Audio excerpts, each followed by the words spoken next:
Is my screen visible? Yes, sir, it is visible. Okay, Yes, fine. sir.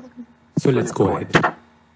So for any learning environment, specifically in case of online learning environment, there are certain principles which we apply. I have given them in brief. Number one, principle of adaptability. Number two, active and interactive learning. Number three, there are three stakeholders in this scenario. Number four, the mode of delivery. And number five, the composition. Let's hear them one by one. What do we mean by the first one? Adaptability in design and delivery. As you will be teaching online, you have to develop your own learning material as well as you will be teaching some courses. So how you design that course, that is very vital. The first point we need to keep in mind, why are we having this online learning? So that when the schools and colleges or the traditional learning platforms, they are closed, no students should be left behind. That is the first philosophy of any teaching learning environment. So in this case, we need to design our courses in such a fashion that no problems, including internet access, bandwidth problems, and so on, should hamper the learning environment. Somehow or the other, our learning should reach to our students. For example, I am sure you might have faced the same. For example, your college can have a college learning management system. But it may be possible that, in fact, my students from my college during the Amphan period, they faced the same problem. They could not access the learning management system because of bandwidth issues. So in that case, my course should be designed in such a fashion that I should be able to deliver them to my students in whatever way possible, be it through email, be it through WhatsApp, or whatever. Side by side, I should also be aware of some things, some other platforms which are available to us.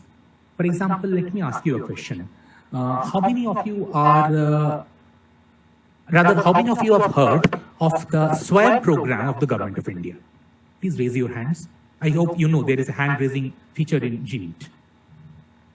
Either you can raise your hands or you can write in the chat box itself. SWAM program, have you heard of this?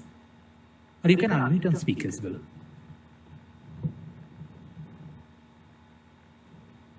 No, sir. Okay. So what I suggest, please go through this. If you put in a Google search name SWAM, you will get there are a large number of online courses available from the government, which not only will help you in any course material which you are going through, but side by side you can attain several degrees if you, at the end of it, you sit for the exam. The course is entirely free.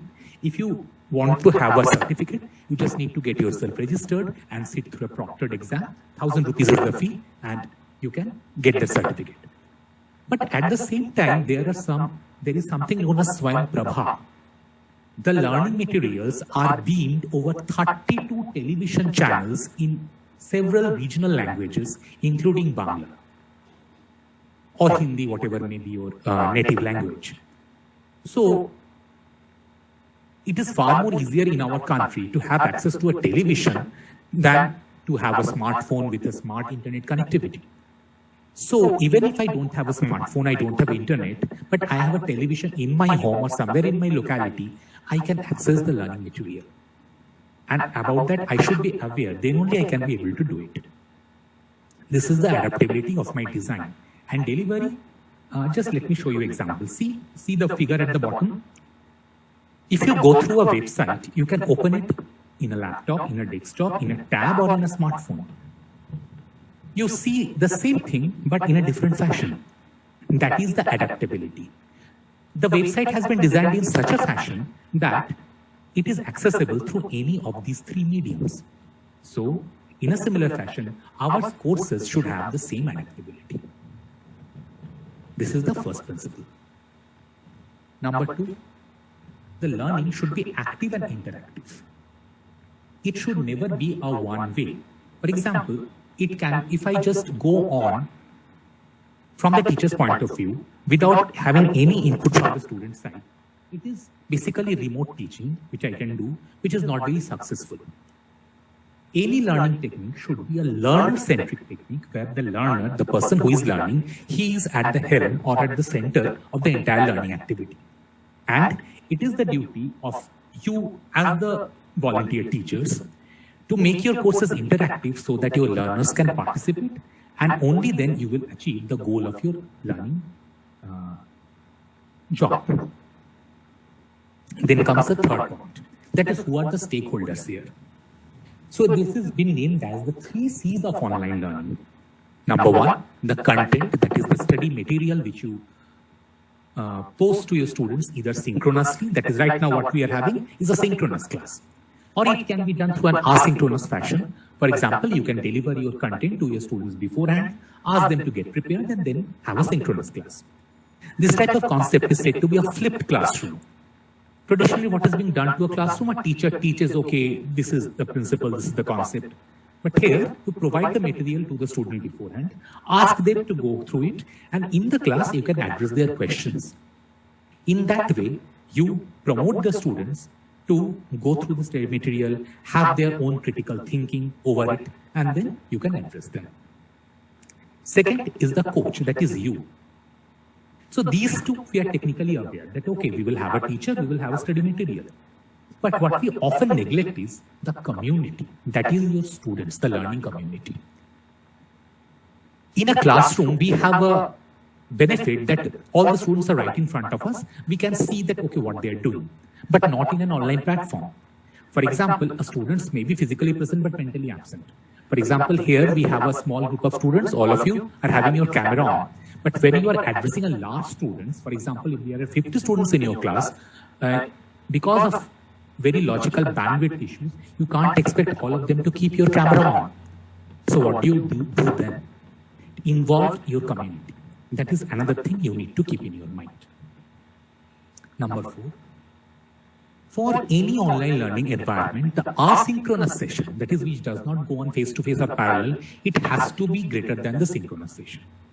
Otherwise, for example, you might have gone through this data over the last 1.5 years. That is, it is not possible for majority of the students to go through online classes for more than 3 hours in a day. Traditionally, for example, my teaching load is 16 hours per week. That means at least 5 hours per day in a 5 days week. But even if I am ready, I being a teacher, I get a good salary, I have a good internet connection, I can afford that. But it is not possible for majority of the students to afford that much so that he can undergo online learning more than 3 hours in a day. So what should we do then? In that case, the asynchronous mode should be greater than the synchronous mode. And number 5, the modularity. What do we mean by that? So I just heard that some of you are doing BSc Zoology honors, Botany honors. I being a zoology teacher and student, I know the zoology syllabus better. Hence, I will provide you some examples from the zoology syllabus. For example, say we have something known as ecology in our syllabus. Even botany students have studied that. So we have something known as population, community, then ecosystem, like that. So we generally have a concept. First we go through population, then community, and then ecosystem. But in an online learning environment, there are several restrictions.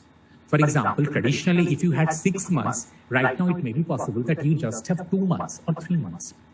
You are unable to complete the whole syllabus. So, in that case, if you just teach the first 2 chapters and then you don't get time to teach the last 2, it's not fruitful. And similarly, vice versa. If you can't touch the first 2 chapters and then go through 3rd and 4th, it does not solve any purpose. Keeping this point in mind, your online study material or learning should be designed in such a fashion that each and every module, each and every unit, whatever you may call it, it should be self-sufficient so that you can either incorporate it into a large scheme containing 5 units, or it itself can be of its own standing independently. Means if you are just asked to go through unit 3, teach unit 3, that should be designed in such a fashion that it can be taught independently. If a learner has not gone through unit 1 and unit 2, he will not understand anything of unit 3. That should not be the motto of online learning materials. So this was the example which I cited. And third point, and the second point which I said, active and interactive learning, we need to keep in mind that it is not about the technology, it is about the learning. Technology just makes our learning process simpler. However, it is upon the teacher as well as the students to make this learning active and interactive. So the best possible way is for a student to learn if he learns something by doing and he learns something from their fellow learners, which is normally done in a traditional classroom. So instead of teaching by telling, just ask students, okay, you go through this, go through this. If the course is designed in such a fashion, the students actually interacts with the content, it is far more fruitful. So we will see next that how do we design a more active and interactive learning. But before that, tell me the 5 principles which I have been talking about, are they clear to you all or you have any questions? Please feel free to ask.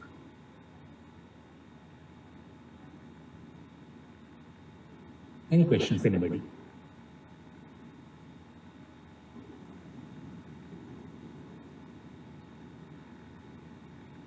No, sir, nothing so far. Okay, fine. Then let's proceed.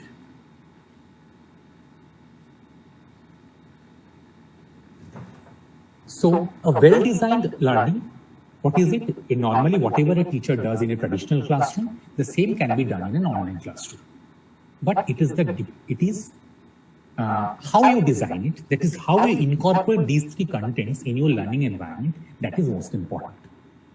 So the content can be your lectures, your videos and so on, the coach, the one you are teaching and your community. So here is the link to a small YouTube video which let us watch together in order to understand the importance of these 3 components.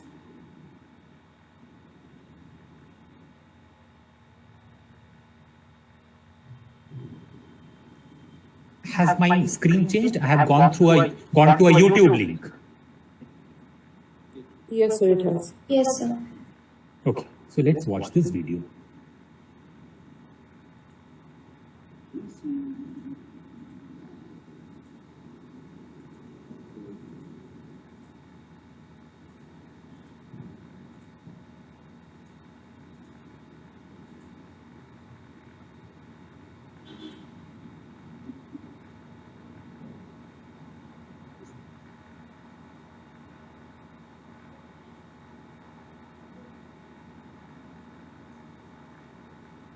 Sir, is there any audio to this tab? Because the audio is... Exactly, sir. There is no sound.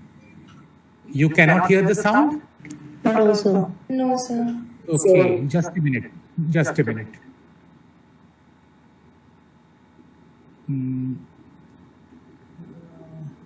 Why? Let me see.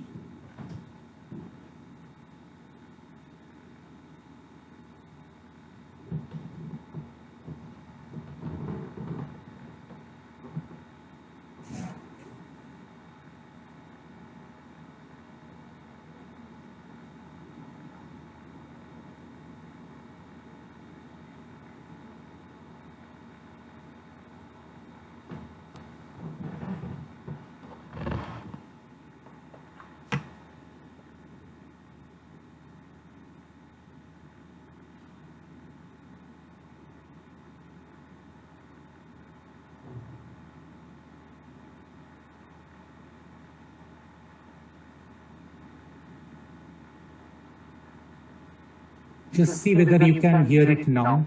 Especially when you get carried away with your talk. Yes. It's surely not Yes, the most sir. effective way for learning. So I am starting from the beginning.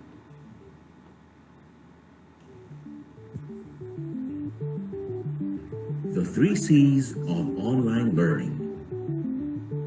What does going online mean for us teachers? Here are 2 of the most common practices.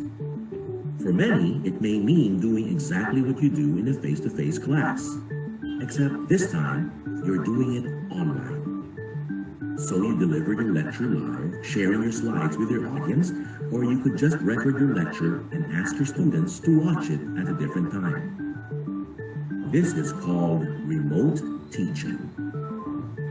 It's one way of doing online learning, but it's by no means the only way. And especially when you get carried away with your talk, it's surely not the most effective way for learning. Here's a second common interpretation of going online. The teacher simply posts materials or emails them to the students.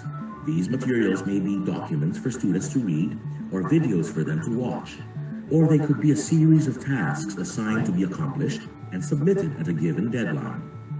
We could call this remote self-study.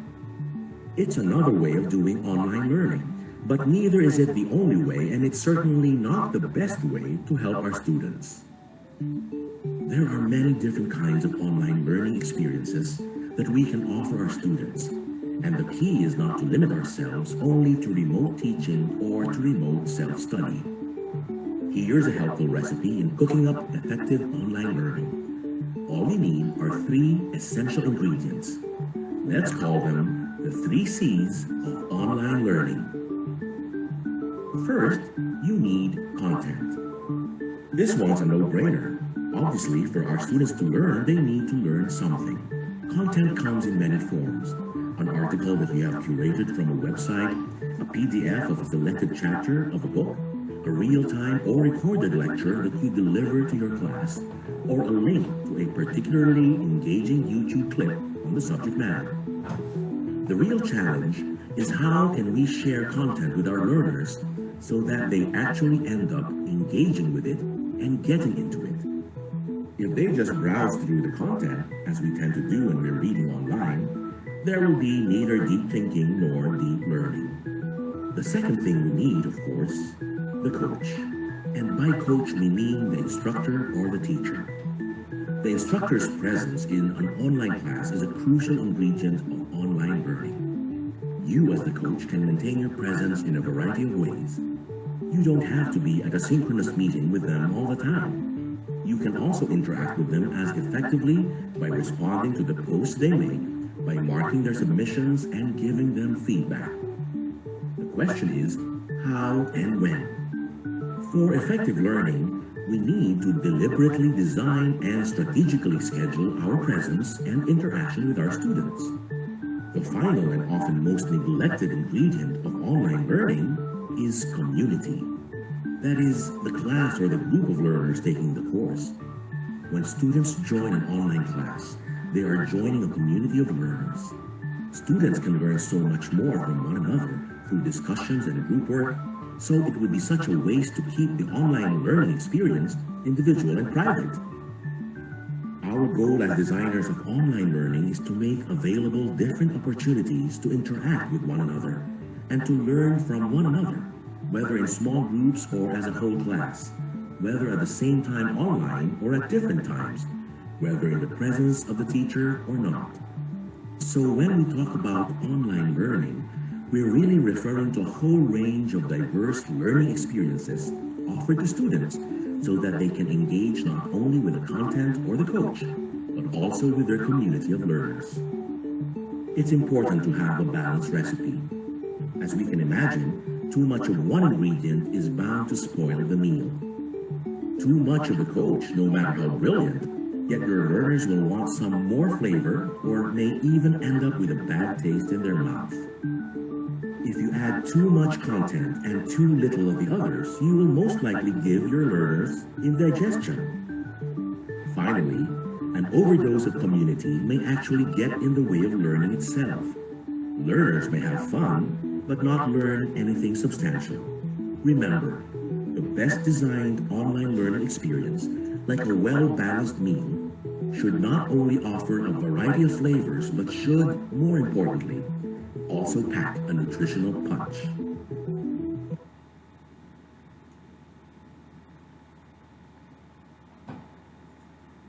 Okay, so did you follow what the video was all about? The role of the 3 different components of online learning? Yes, sir. Yes, sir.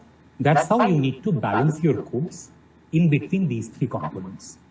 And that will only make your online learning, or rather from your point of view, your online teaching successful.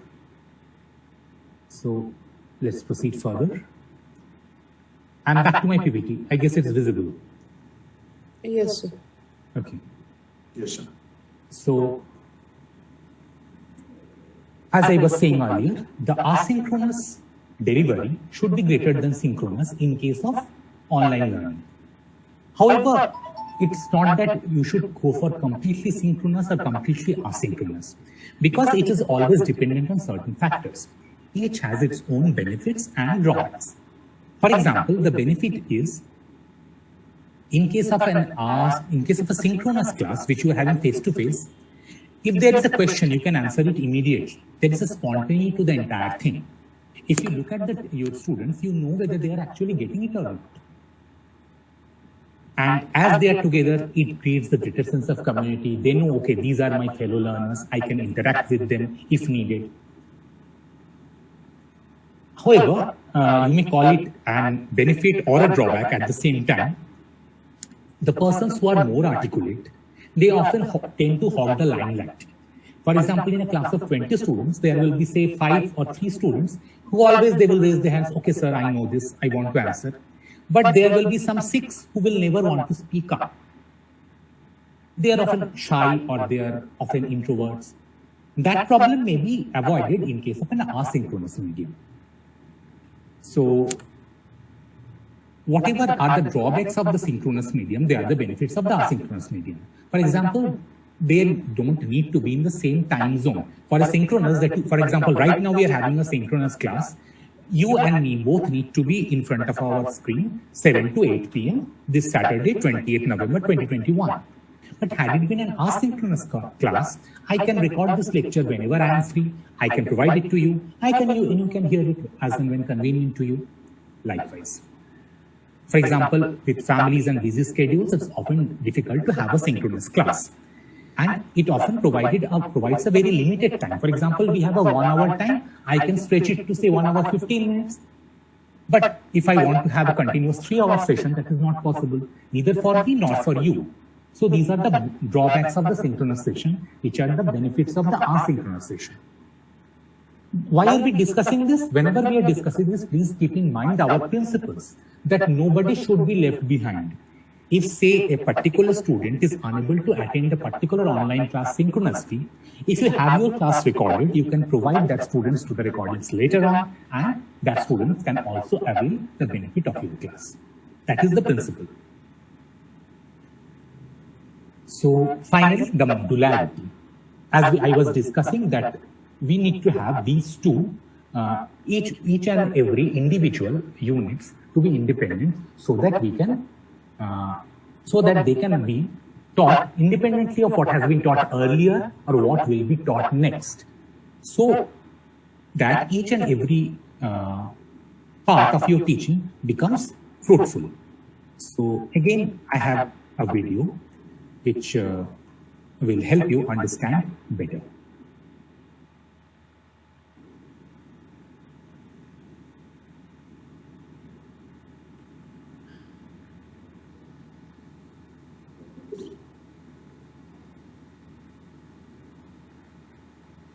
Monica, check your messages when you can. There's something important.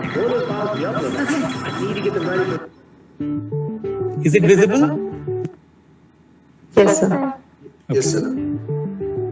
From planning a course in terms of weeks and sessions to planning it in terms of modules. Most of us have grown accustomed to designing our courses in terms of weeks and sessions. How many weeks and sessions do I have to teach what I need to teach in this course and try to make my students learn what they need to learn? Most of us have gotten pretty used to this way of planning our courses, planning them as a whole for an entire semester or an entire trimester or at least an entire quarter. We ask ourselves, for which weeks and for which sessions do I schedule the lectures to be delivered, the discussions to be conducted, and the different readings and tasks to be assigned to my students? But the problem with this traditional way of designing is that our courses end up somewhat inflexible. If there are disruptions in classes, it won't be so easy to tell which of your target learning outcomes your students have already attained and which ones they haven't. Another problem is that more often than not, we teachers tend to teach first and test last. So sometimes teachers end up giving an assessment only towards the end of the course. As a result, our learners also end up having to wait till the very end before they receive any substantial feedback on their learning and performance. Instead of this usual way of designing the entire course at the outset, adaptive design proposes a shift to modular design. A course is designed so that it consists of 6 modules, 6 building blocks, each of which can, ideally but not necessarily, be a standalone. When we say modular design, we mean that the course is organized into discrete and meaningful chunks that allow for flexibility. The modules can be recombined and used together or separately for different purposes, as part of an entire course or as standalone seminar workshops. More importantly, when we designers discipline ourselves to plan our courses in terms of modules, we have natural interim checkpoints within the course and smaller feedback loops. At the end of 1 or 2 modules, we can assess our students and give them more timely feedback on what they've learned and what else they need to learn. So, can you begin to reimagine your course?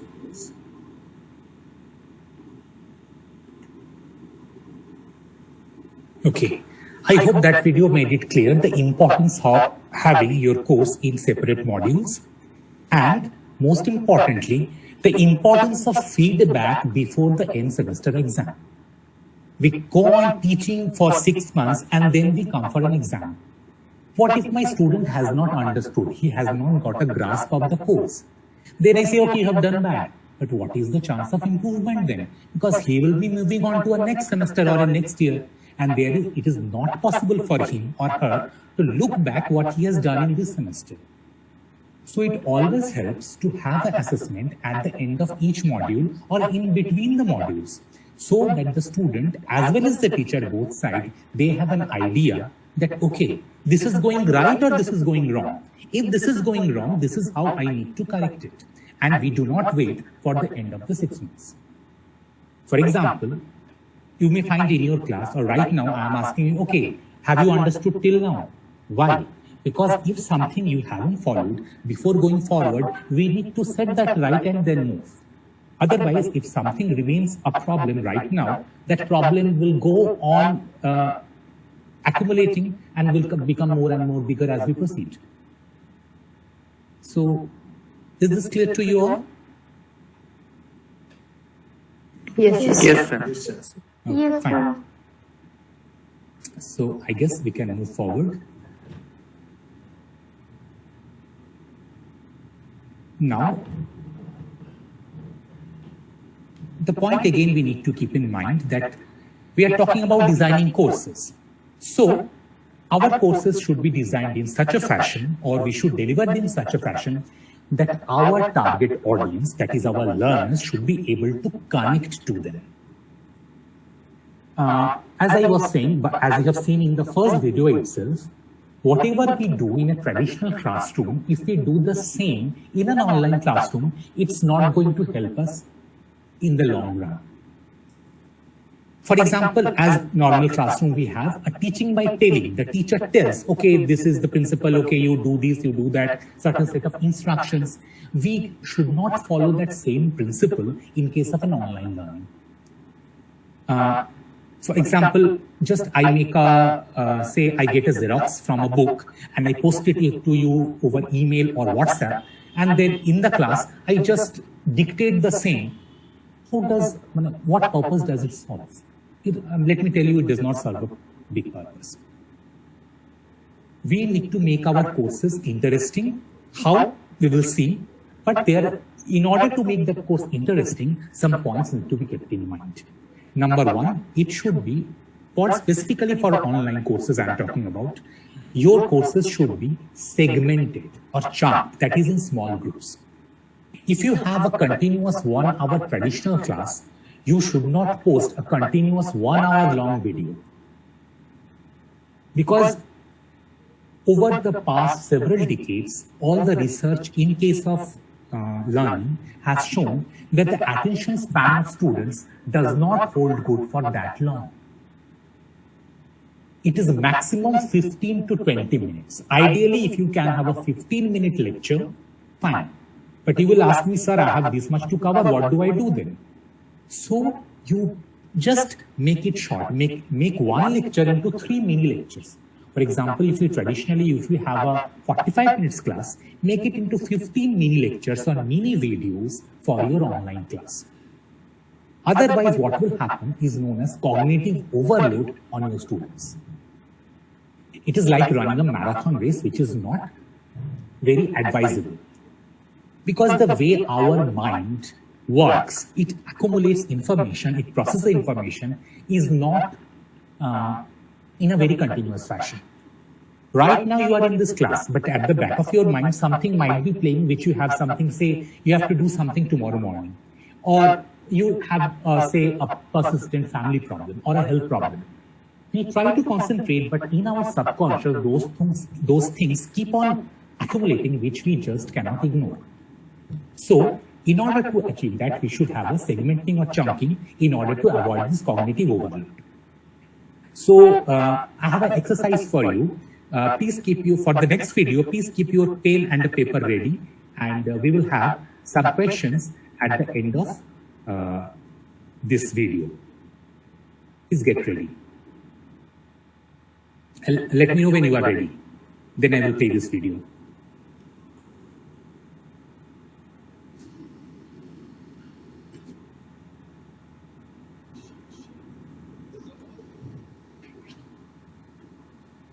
Is everyone ready?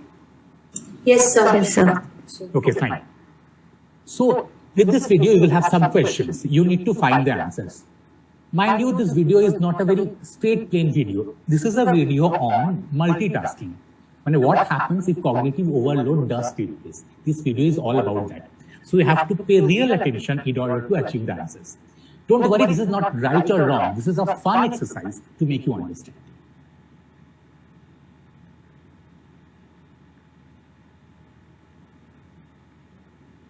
Visible? Hello? Yes, sir. Okay, I'm playing it. Yes.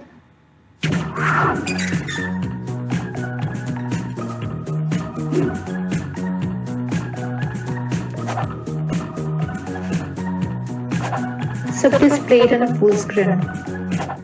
In the summer of 2015, I finally got my driver's license. I was so... Okay, I'm going from the beginning.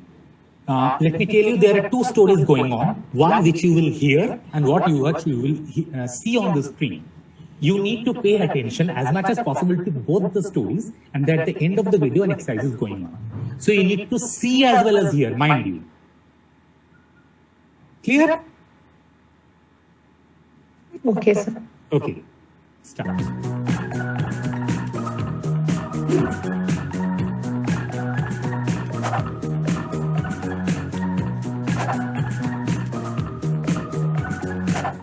In the summer of 2015, I finally got my driver's license. I was so excited that I'd earned the freedom to go wherever I wanted.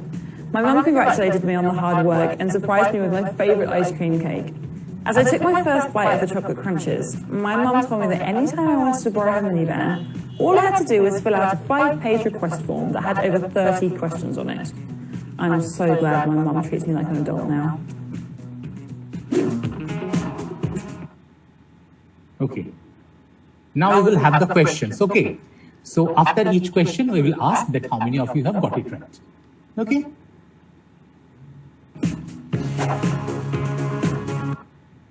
Okay. Tell me. Anyone or whoever. What color was George's hat? Green. Green. Okay. Good.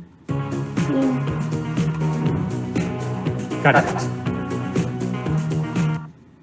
What was the girl rewarded with after getting her license?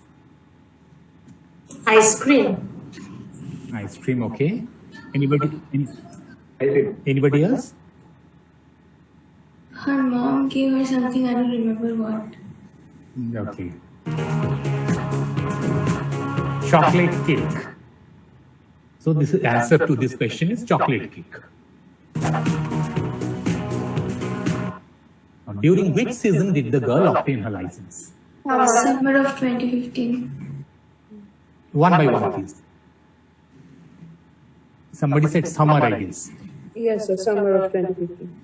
Yes, sir. Summer. Summer. Fine. What did Linda have for lunch? Baked trout. Baked trout, okay. Anybody else?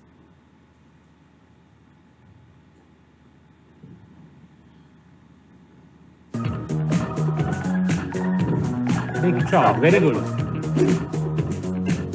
Okay. So, here, except one, I guess, except the chocolate cake answer, you got the others correct. So, was it an easy exercise or was it difficult to pay attention to?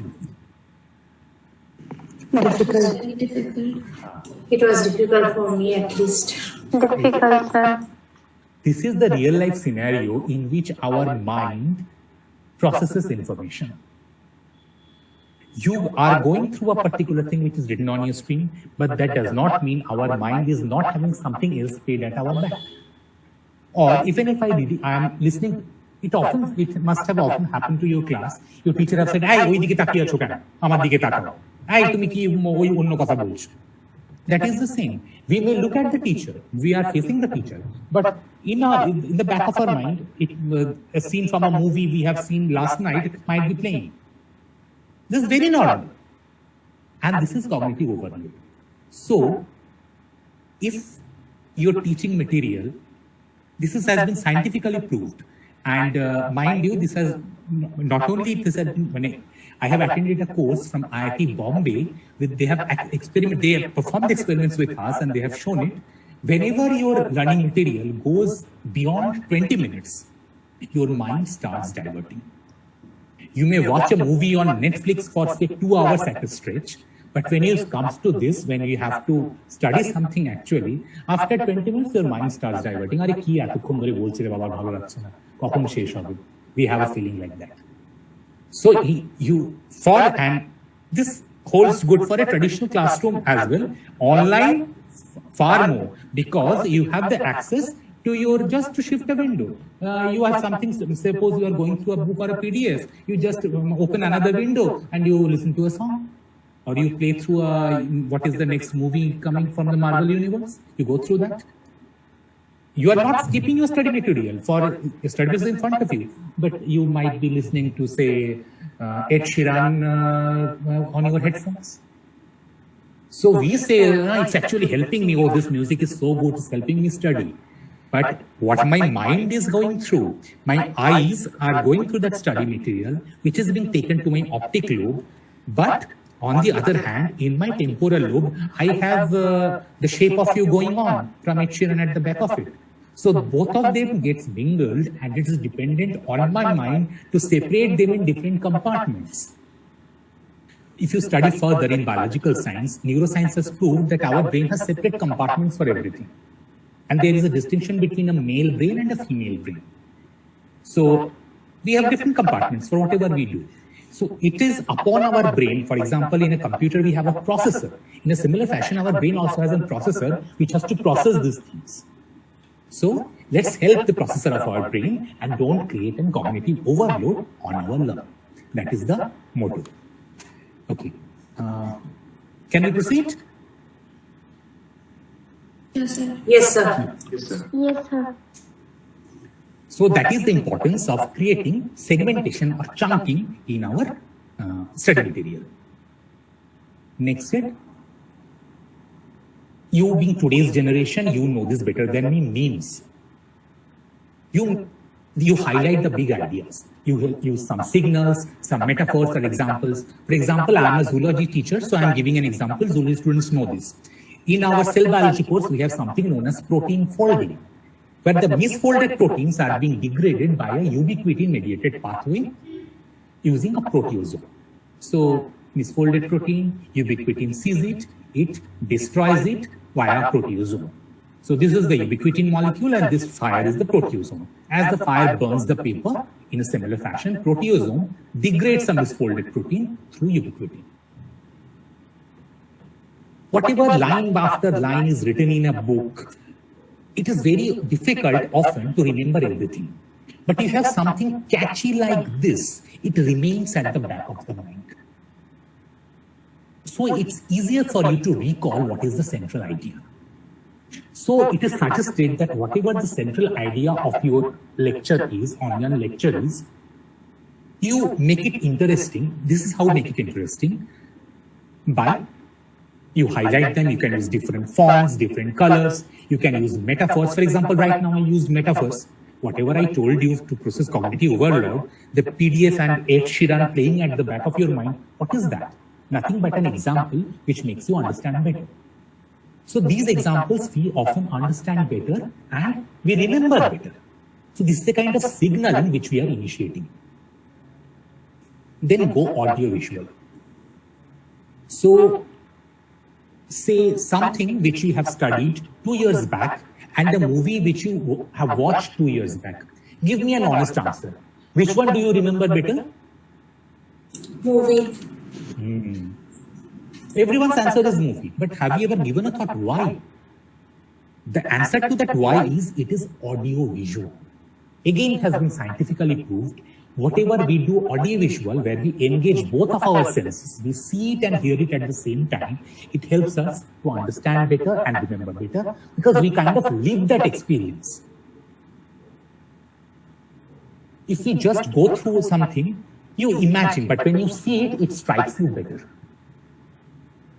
So, this audio-visual content, there is a technology, how do you do it? Please do not put everything on your slide.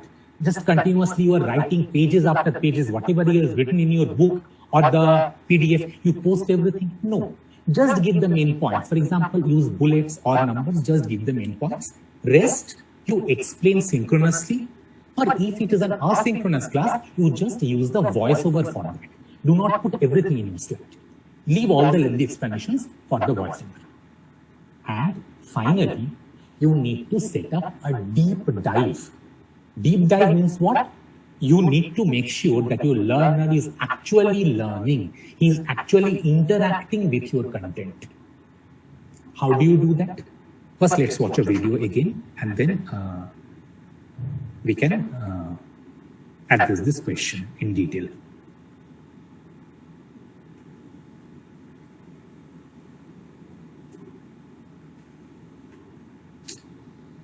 Just a minute.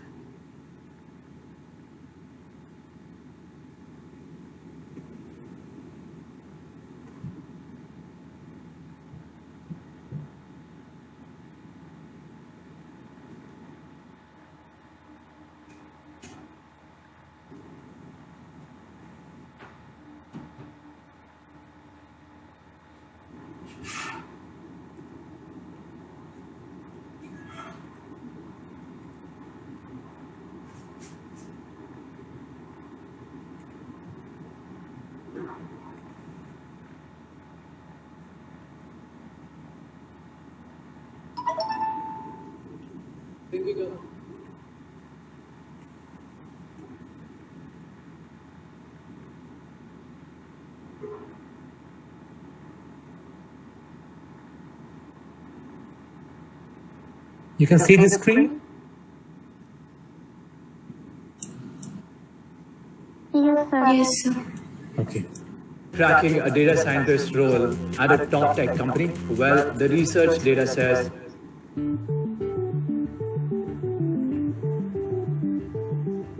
Connect to content. One of the things that you'll be doing a lot of as an online teacher is to offer content. You might think that it's as simple as translating what you present in a live classroom and putting it online. Well, that sounds doable, but it is not always effective. So, where do you start? The best place to start is from the perspective of your learner. If we were in their place, what would help us get into the content? One of the biggest challenges in designing online learning is how do you get your learner to connect to the content? Connecting to the content means we want our learners to be engaged. What are some tricks and tools you may want to consider to improve learner engagement? Here are 4 tips. Keep it bite-sized. We might have been used to delivering lengthy lectures in a physical classroom, where it is easier to monitor our students' attention and call on them if they look like they're not listening. But in an online environment, these things are not possible. For this reason, when we design content for online learning, we have to consider our learners' attention. Whether we like it or not, our working memory is limited and can only hold a few new abstract ideas at the same time. So our first tip is, when it is possible and helpful, keep the content bite-sized. In short, cut it up. Segmenting or chunking content gives learners a chance to digest what they have read, heard, or seen so far. If you want your learners to connect to the content, make sure they do so in bite-sized segments or chunks. Otherwise, you know the hashtags. Hashtag TLDR or too long didn't read, and hashtag TLDW or too long didn't watch. Get some meme-spiration. Memes are quite popular because their language is often so straightforward and their images so relatable that they're hard to forget. In short, they stick. We can take some inspiration from memes when we present content to our learners. Whether it's through a lecture, a reading, or a video clip, why not highlight its big ideas either before the content or afterwards to make sure our learners don't lose their way? This is called signaling, and it's especially helpful when you feel that it's worthwhile for a student to read a lengthier or more difficult academic text.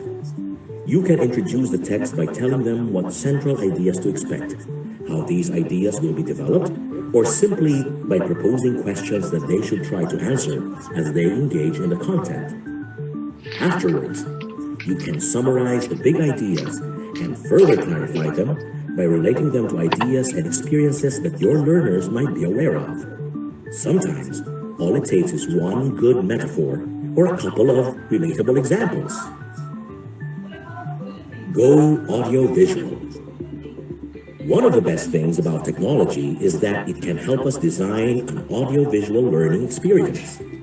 But people often fail to make the most of it.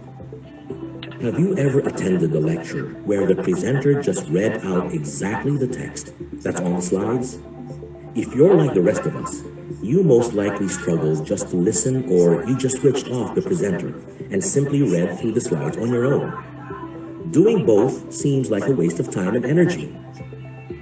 When we present content, let's make sure our visuals add to the content, clarifying it or enhancing its main point. Let's avoid being redundant. One useful principle to guide us on deciding what to put on our visuals is, how does showing this help your learners understand better? For example, including decorative images, highlighting everything, that it's now confusing what you actually want to emphasize, or even including background music. Okay, that caught your attention, yes, but not in the right way and not for the right reason. The clever combination of words and images is a great recipe for learning success. Set up a deep dive.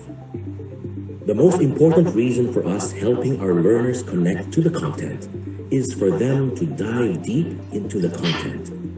We don't just want to present content in a way that holds their attention. More importantly, we want them to understand the content by thinking about the ideas, talking about them, even critiquing them and adding to them. So, to design content for effective learning, we can't just think about how we present content to our learners, but we also need to consider what we would like our learners to interact with the content and hopefully dive deep into it. At the end of the day, the way we present content should depend on what we want our learners to do in order to understand it. Let's say we want the learners to read a chapter from a book actively and discuss its ideas with one another. We could make sure that they can annotate the text in small groups and comment on one another's posts, either by agreeing with them, elaborating on them, asking for clarification, or even expressing a dissenting opinion. Or, for example, We want the learners to examine common misconceptions in a discipline like history, so we might choose to present a 3-minute video clip that is more provocative than informative, one that raises questions more than answers them. The learners are then asked to conduct their own research, either individually or as a group, to evaluate the ideas presented and to cite sources properly to support their conclusions. Keep it bite-sized. Okay. I guess the points I wanted to make clear. Again, I would like to draw your attention to certain facts. We are going audiovisual, fine. But as it was said in the slide, keep whatever is required. Often we tend to get carried away when making an audiovisual presentation. Unnecessary pictures or unnecessary music at the background of your slide, it does not help you. It just creates diversion for your students. So you need to be very particular how you edit this online learning material. Keep whatever is absolutely needed, what you think will help your learner to get engaged to your content. Just for the sake of it, don't create, give images of flowers at the background. Or you are very good at photography, you have clicked several photographs of birds, you post all that. Suppose you are teaching physics and at the background there are several birds or bird songs. This is how the sound of parrot is, the sound of cuckoo is. No, that is not required. That just creates diversion for your learners. So again, please be very particular about how or in which way you present content to your learners. Clear to all? Yes, sir. Yes, sir. Yes, sir. Okay, by the way, coordinator sir, I guess I can continue for a little longer. Am I allowed? Yeah, sure, sir. Yeah, because I have a few more slides. Okay. Yeah, Thank please you. go ahead. Yeah. Yes. Next, a very important concept we need to keep in mind is the learning time. This concept is a bit new because often we are habituated to discuss the teaching time. Okay, this topic needs to be taught in these many classes. Or this is for first year, this is for first semester and like that. But whenever you are teaching, specifically when you are teaching online, you need to consider the learning time of your students instead of the teaching time. Because whatever the task your learners have in hand, they have an assigned reference material. They need to watch or listen to you either live or to a recorded lecture. They need to participate in some discussion, for example, synchronously or asynchronously. They may be required to work in a project. And finally, they may be required to take an assessment. So you need to keep all that in mind and estimate the learning time for your students, not your teaching time. So if you put in a Google search, you will find it is here in this video as well, but because as we have overshot the time, I am not going into each and every video. You will find there is something known as learning time estimator. There are several ones available online. You can choose a free software, where you can put, okay, this is what I want my learners to do. They will give you an approximate idea of how much learning time is required for it, and you can plan your lessons accordingly. Or better, if you go through whatever you ask your students to do, you do that yourself. And then you give them, okay, you make a plan, okay, this is the learning time. It might be possible that you are asked to do it in one class, but you will find that for your students that will take, say, might be 2 hours or 3 hours. You need to keep that in mind, and that is how you need to create a balance between your courses. Clear? Yes, sir. Okay. And finally, the most important of all, assessment.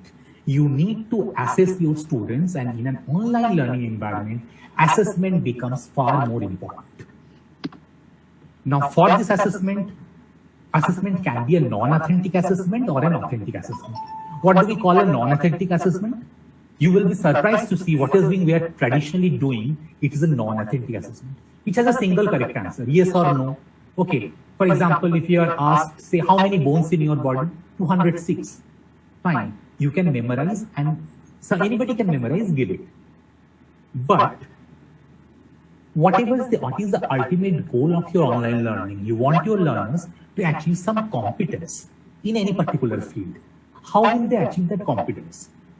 The real world is not very simple. It's like a game. It's very messy, where you need to devise strategies at every point of time, how the situation changes. So if you really want an authentic assessment, you should give them a very small project, or say a very small, say you give them a paragraph which doesn't have a single correct answer. What they will need to do, they need to go through them, they need to analyze it, critically think over each and every point, and then come up with a solution. Mind you, there will be no particular answer. For example, say if you're from botany, you can provide them an experiment on photosynthesis and ask them, what do you think in a situation, what should be the carbohydrate output which we will obtain? So they will have to make real world calculation, and they will have to come up with the assessments. And in this way, whatever knowledge or skill they have acquired, you will be actually able to test them in form of their competencies. Now, it is for you to assess them. How do we assess them? You should have a criteria of your own, which is known as a rubric. It is nothing but a scoring guideline which you use to evaluate your students. There can be a criteria, it can be their level of performance, there can be certain descriptors. Again, let me give you an example. Suppose, Srijan, suppose your mother has baked some cookies. You have them and she asks you, "Kire kemon hoyeche?" What do you think may be your answer? So primarily I would say bhalo hoyeche, obviously, and then I would go on that this is more, maybe a little bit of extra of chocolate has been added, too much baking powder. Yes, very good. That's what I'm saying. We often have a tendency of saying, "Are tomar uttorta khub bhalo, tomar uttorta khub baje," or we just have a tendency of putting, say, 35 out of 50 or like that. But does it really help our learners? Why I'm taking this cookie example? Your friend has baked you a cookie. He or she asks you to taste. You say, "Khub bhalo hoyeche ba khub baje hoyeche." But that does not help your friend that understand what is so good about it, or what is so bad about it. You can say it is very crispy, or it could be more crispy. If it is a chocolate chip cookie, you can say, okay, the chocolate amount of chocolate is too much or too less or just appropriate.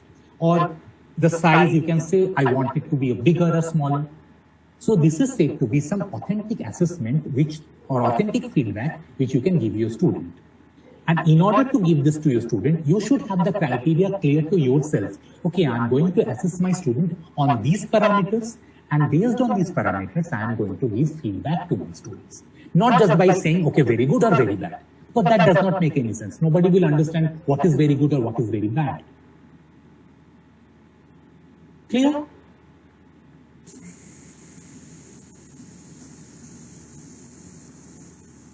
Okay. Now, here are some techniques for you in order to create some online study material. For example, you can record your own voice over a PowerPoint. So, if this is my PowerPoint, if I go through this, say this slideshow, there is something known as record slideshow. Can all of you see it? Yes, sir. Yes, sir. Yes, If sir. you click it, Yes. suppose if you click it, see start recording from the beginning or start recording from the current slide. See, if I click start recording from the current slide, what it is asking me, select when you want to record before you begin recording. Okay, so I say start recordings. It will slide animation timings as well as my narrations. So what it is doing is, right now, you look at the timer. The timer is visible to all of you? Hello? No, sir. No, sir. No, sir. It's not Just a visible. minute. You can just see my screen. Yes, sir. Yes, sir. Okay. Yes, sir. I think it's not visible in Gmeet. It's visible to me only. So you can go through your own PowerPoint and you can find that it starts recording your voice as well as your slides. And you can, in this way, very simply, you can make your online lectures. So on YouTube, here is the link given here. You can just put a search on YouTube, how to record in PowerPoint, they will give you. Similarly, there are several other platforms, for example, Keynote, Google Slides. For example, right now we are in Google Meet, we can record this lecture if you want. In this way, you can very simply make online study material. Then, in order to have collaborative learning, there are again some techniques, for example, perusal or Notebin. So all of these are freely available over YouTube. You can go through them where you can make them available to your students. Then interactive videos. For example, for interactive videos, you can have, say, something known as 8puzzle or play pause it. So either you make a video by yourself or you take a video from YouTube. In that video, using these sites, you can put questions so that when your learner is going through that video, it is paused at a particular time to ask a question. And if he or she is able to answer it, you know that, okay, your student has actually gone through that video. I'm showing you one 8puzzle video, which I have made myself for my students. And we will try to solve one question from that video. Just give me a minute.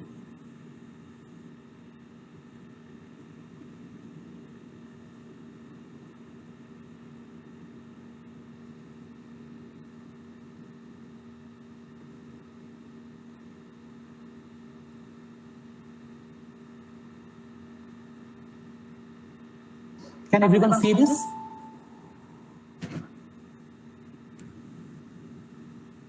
Yes, sir. Okay. So this is 8puzzle. What you need is you just need your email ID to register and nothing else. Rest everything is optional. You just need an email ID to this. So I got this video from YouTube. This I teach to my semester 6 students as a part of the developmental biology course. And here what I have done is I have put at these time points, I have put some questions so that I know that, okay, they actually are going through it. I will just show you one. Try to listen and you also try to answer the first question. It is on stem cells. Zoology students know this, but it's very common nowadays.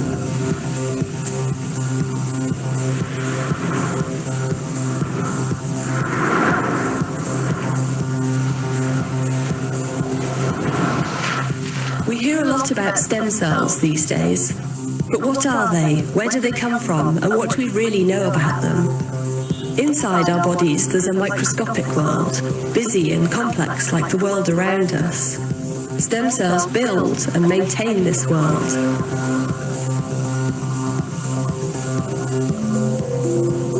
This is a story of stem cells and their lives inside and outside our bodies.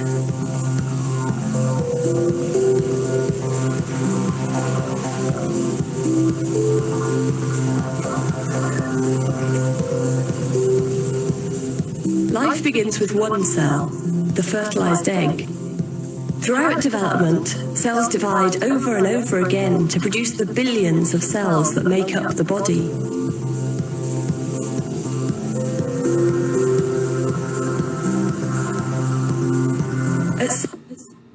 See, at 1 minute 15 seconds, the video is paused to ask this specific question which I have said here.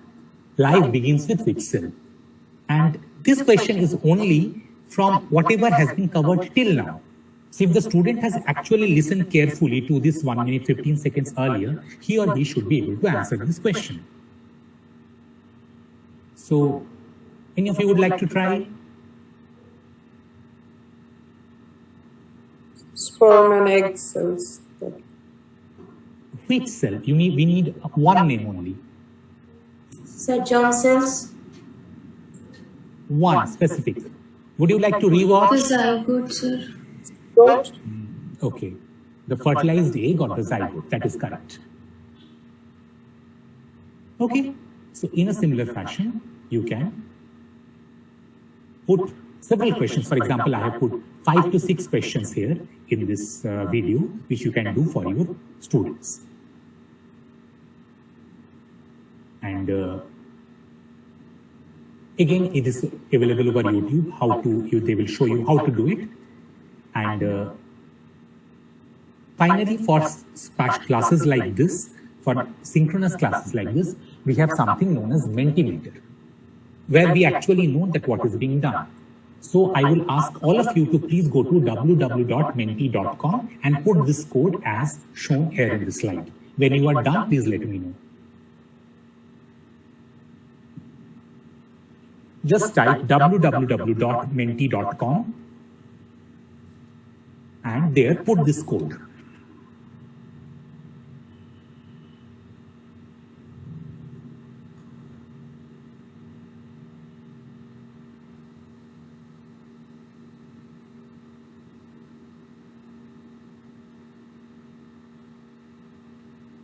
Let me know when you are ready.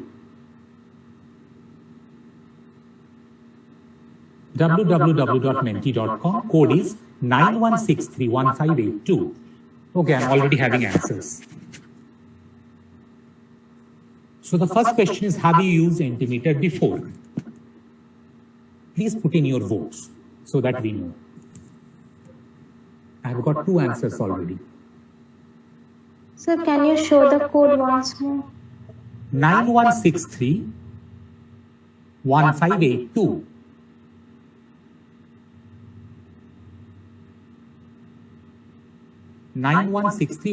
I have got 5 answers till now.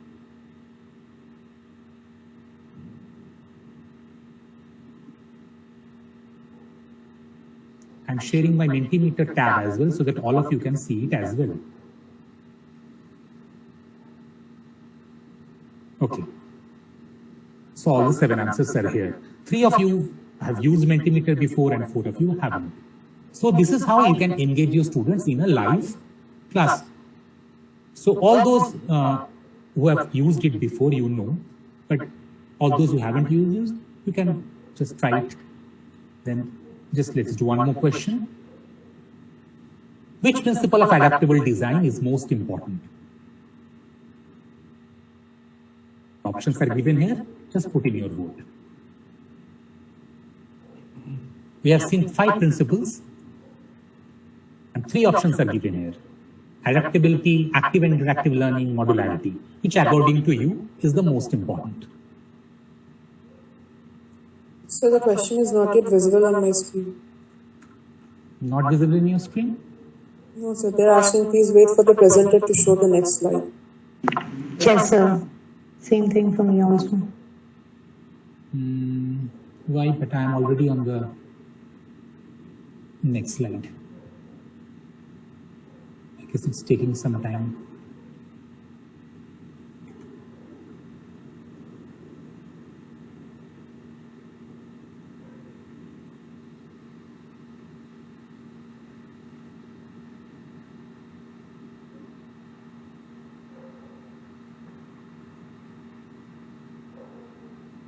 Still hasn't come? No, sir. No, sir. I guess it's a network issue, might be. Anyway, so all of you, has it come now? Not yet, sir. No, sir. Okay, but they're showing me it is being presented. Anyway, I guess all of you have got the hang that how Mentimeter works. You can see this right here, okay? Here you can see in my presentation, but it is not visible on your screen. Yes, sir. Yes, sir. Okay, I guess there is a technological issue might be. So this is how you can use Mentimeter as well for live interaction. So I guess this class can go on and on, but as we have time restriction, I guess this is where I will limit today. Thank you all for being a patient audience. I hope I could serve you a little in your journey. If you have any questions, I will be very happy to answer them.